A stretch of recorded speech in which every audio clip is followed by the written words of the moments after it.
नमस्कार, देवभूमि समाचार में आपका स्वागत है। आपके साथ मैं रीना झा बालियान। खबरों का रुख करेंगे, लेकिन उससे पहले एक नजर डालते हैं इस वक्त की हेडलाइंस पर। उत्तराखंड में चुनावी सरगर्मियां तेज। पौड़ी और टिहरी से बीजेपी प्रत्याशी के नामांकन में पार्टी का शक्ति प्रदर्शन। कांग्रेस के जोत सिंह गुंसोला ने भी भरा पर्चा। बीजेपी और कांग्रेस ने जातीय समीकरण को साधा। जाति और क्षेत्रवार फॉर्मूला बांटा आधा आधा। दोनों दलों ने जाति और क्षेत्रीय समीकरण पर किया कट कॉपी पेस्ट। लोहाघाट में दूषित पेयजल आपूर्ति से नगरवासियों में पनपा आक्रोश। गंदा पानी पीने से बीमार हो रहे लोग। जल संस्थान से सरयू या कोली झील पेयजल योजना से वाटर सप्लाई की मांग। लोकसभा चुनाव के मद्देनजर एक्शन मोड पर पुलिस प्रशासन। अल्मोड़ा में चेकिंग के दौरान पकड़ी गई 20 पेटी शराब। पुलिस के हत्थे चढ़ा एक आरोपी, दूसरा हुआ फरार। और चलिए अब बुलेटिन की शुरुआत कर लेते हैं।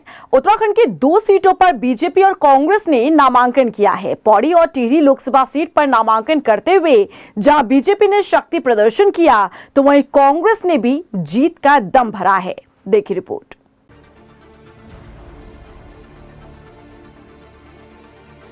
उत्तराखंड की 5 लोकसभा सीट पर 19 अप्रैल को पहले चरण में ही मतदान होना है। पहले चरण में हो रहे मतदान को लेकर बुधवार को नामांकन की आखिरी तारीख है, लेकिन नामांकन की आखिरी तारीख से पहले टिहरी और पौड़ी लोकसभा सीट पर बीजेपी और कांग्रेस के उम्मीदवारों ने नामांकन किया। टिहरी लोकसभा सीट पर बीजेपी की ओर से माला राज्य लक्ष्मी शाह तो कांग्रेस की ओर से जोत सिंह गुंसोला ने नामांकन किया। बीजेपी उम्मीदवार माला राज्य लक्ष्मी शाह ने इस दौरान शक्ति प्रदर्शन किया। देहरादून बीजेपी महानगर कार्यालय से डीएम ऑफिस तक बड़ी तादाद में बीजेपी कार्यकर्ता शक्ति प्रदर्शन में शामिल हुए। मुख्यमंत्री पुष्कर सिंह धामी भी जहां शक्ति प्रदर्शन में मौजूद रहे, तो वहीं माला राज्य लक्ष्मी शाह के नामांकन में कैबिनेट मंत्री गणेश जोशी, राज्यसभा सांसद नरेश बंसल, बीजेपी के कई विधायक भी मौजूद रहे। माला राज्य लक्ष्मी शाह का कहना है कि प्रधानमंत्री नरेंद्र मोदी और गृह मंत्री अमित शाह और बीजेपी राष्ट्रीय अध्यक्ष जेपी नड्डा ने उन पर भरोसा टिहरी लोकसभा सीट को लेकर जताया है, तो वो उस भरोसे पर कायम रहते हुए एक बार फिर से टिहरी लोकसभा की जनता के आशीर्वाद से जीतकर लोकसभा पहुंचेंगी। सबका प्यार आप लोगों ने देखा ही है, जिस तरह का रैली हुआ है, सब लोग का प्यार मिल रहा है। लगता है हम लोग आगे बहुत अच्छी तरह से जीतेंगे। We are all very positive और आदरणीय मोदी जी को आगे करेंगे और बद्र विशाल का आशीर्वाद हम पर सब लोग पर मिलेंगे। धन्यवाद।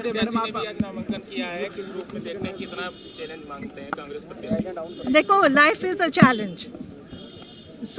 इसमें कोई ऐसा बात नहीं। चैलेंज तो आपके लाइफ में भी होता है, सबके लाइफ में होता है। इसमें हम सब इसमें ऐसा कोई बात नहीं। हम लोग अपना अपना करेंगे और चैलेंज फेस करेंगे। टिहरी लोकसभा सीट पर बीजेपी उम्मीदवार के साथ कांग्रेस उम्मीदवार जोत सिंह गुंसोला ने भी नामांकन किया। नामांकन से पहले जोत सिंह गुंसोला ने भी कांग्रेस भवन से लेकर डीएम कार्यालय तक शक्ति प्रदर्शन किया और बड़ी तादाद में कांग्रेस के कार्यकर्ता भी शक्ति प्रदर्शन में मौजूद रहे। टिहरी लोकसभा सीट पर पहली बार जोत सिंह गुंसोला मैदान में हैं और वो भी लगातार विजय पताका फहराने वाली माला राज्य लक्ष्मी शाह के सामने हैं। ऐसे में कांग्रेस के सामने बड़ी चुनौती है, क्योंकि इस सीट पर ज्यादा दबदबा राजघराने का रहा है। प्रचार प्रसार भी होगा, सारी चीजें आगे फेज वाइज होंगी, लेकिन अभी जितना मैं जनता के बीच में गया हूँ, कार्यकर्ताओं के बीच में गया हूँ, तो मुझे ऐसा अपार स्नेह मिल रहा है कि मैं समझता हूँ कि जनता मन बना चुकी है परिवर्तन के लिए, और वो परिवर्तन ही टिहरी लोकसभा संसदीय क्षेत्र सीट नंबर 1 से शुरू होगा और देश में जो है परिवर्तन की बयार आएगी। और ऐसा लग रहा है कि देश के अंदर जो है इंडिया अलायंस की जो है गवर्नमेंट बनने जा रही है और जवाबदार और जिम्मेदार गवर्नमेंट बनेगी। ये जो वर्तमान गवर्नमेंट थी वो तो मन की बात कहती थी, किसी की सुनती नहीं थी, और अब ये जो अलायंस की सरकार बनेगी वो सुनेगी भी और लोगों के समस्याओं का निराकरण भी करेगी। वहीं पौड़ी लोकसभा सीट से बीजेपी उम्मीदवार अनिल बलूनी ने नामांकन दाखिल किया। ये आज मैंने नामांकन किया है। भारतीय जनता पार्टी की हमारा पूरा संगठन, हमारे वरिष्ठ नेता हम लोगों के साथ हैं और हमारा जो संकल्प है पुनः से भारतीय जनता पार्टी की सरकार बने, पुनः प्रधानमंत्री जी तीसरी बार देश का नेतृत्व करें। एक जो विकसित भारत का लक्ष्य रखा है और विकसित उत्तराखंड और विकसित गढ़वाल का संकल्प लेके हमने नामांकन किया है। पार्टी के कर्मठ नेता, दिग्गज नेता और कार्यकर्ता आज अनिल बलूनी के सहयोग में यहाँ नामांकन की इस यात्रा में आए। आप सब मीडिया के मित्र जब इसमें उपस्थित रहे, आपने देखा कि हर गली, हर नुक्कड़, हर नागरिक से एक ही आवाज़ आ रही थी, मोदी अब की बार 400 पार। तो मैं अभिभूत हूँ कि 400 पार की श्रृंखला में एक कमल का फूल अनिल बलूनी जी के शुभ हस्तों से भी भारत के प्रति अर्पित किया जाएगा। फिलहाल दोनों ही लोकसभा सीटें दिलचस्प नजर आ रही हैं। देखना होगा कि यहाँ की जनता आखिर क्या निर्णय लेती है, क्योंकि जिस तरीके से नामांकन के दौरान शक्ति प्रदर्शन देखने को मिला है, उससे अंदाजा लगाया जा रहा है कि मुकाबला काफी कड़ा है। उत्तराखंड में 5 लोकसभा सीट पर प्रत्याशियों की तस्वीर अब साफ है। बीजेपी और मुख्य विपक्षी दल कांग्रेस के उम्मीदवारों के नाम के ऐलान के साथ कहा जा सकता है कि दोनों ही राजनीतिक दलों ने जातीय और क्षेत्रीय समीकरण पर कट कॉपी पेस्ट किया है। इसे समझने के लिए ये रिपोर्ट देखिए।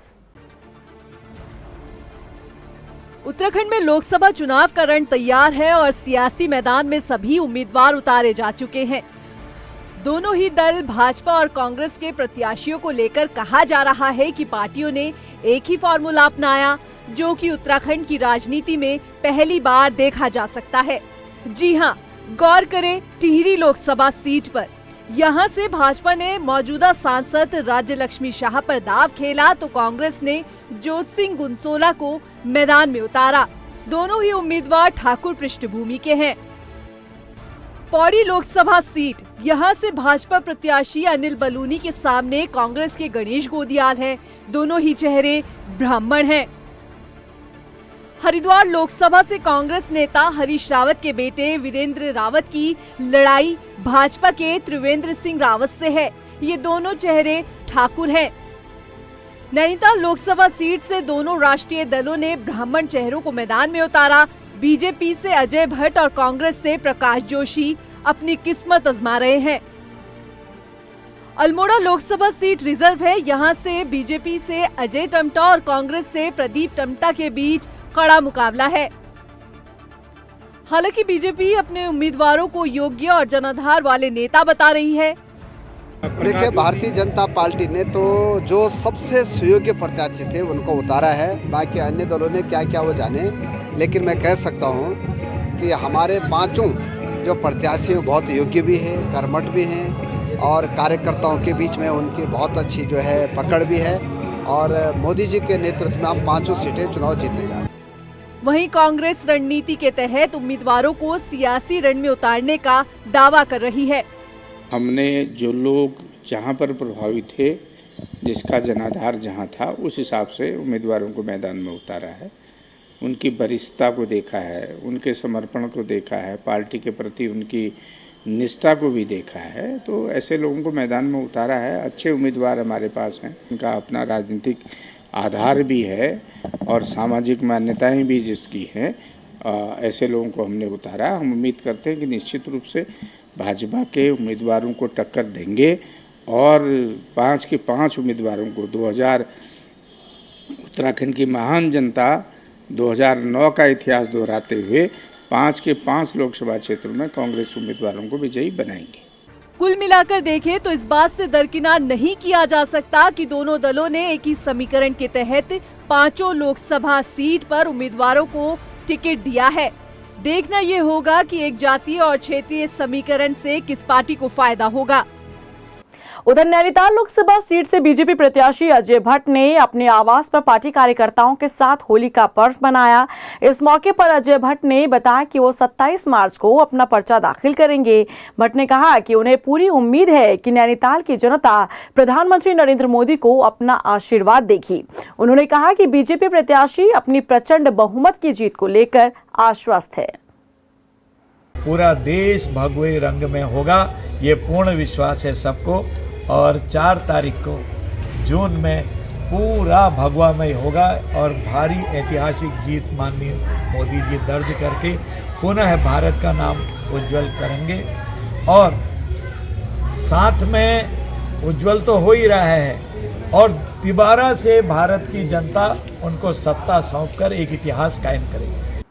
वहीं लोहाघाट में नगरवासियों ने जल संस्थान पर दूषित पेयजल की आपूर्ति का आरोप लगाया है। स्थानीय लोगों ने कहा कि जल संस्थान लोहावती नदी का गंदा पानी उनके घर में सप्लाई कर रहा है, जिसे पीने से बीमार हो रहे हैं लोग। बता दें कि लोगों की मांग है कि जल संस्थान उन्हें सरयू लिफ्ट या कोली झील पेयजल योजना से पानी की आपूर्ति करे। स्थानीय प्रशासन को नगर क्षेत्र को स्वच्छ पेयजल देने के लिए एक उचित व्यवस्था करनी चाहिए, क्योंकि जिस जल को हम पीते हैं, आज अंतिम संस्कार में यहाँ पर आपको देखने को मिला है कि यहाँ का पानी अत्यधिक दूषित हो रहा है दिन प्रतिदिन, और यहाँ के लोग अनेक बीमारियों से ग्रसित हो रहे हैं। हमें इस क्षेत्र में सफाई अभियान इत्यादि नगर प्रशासन को साथ में लेके करने का प्रयास करना चाहिए। लोकसभा चुनाव को लेकर अल्मोड़ा पुलिस अलर्ट मोड पर है। पुलिस ने चेकिंग के दौरान 20 पेटी शराब के साथ एक आरोपी को गिरफ्तार किया है, जबकि उसका साथी मौके से फरार हो गया। सीओ विमल प्रसाद ने बताया कि बरामद की गई शराब की कीमत 76,000 रुपए है।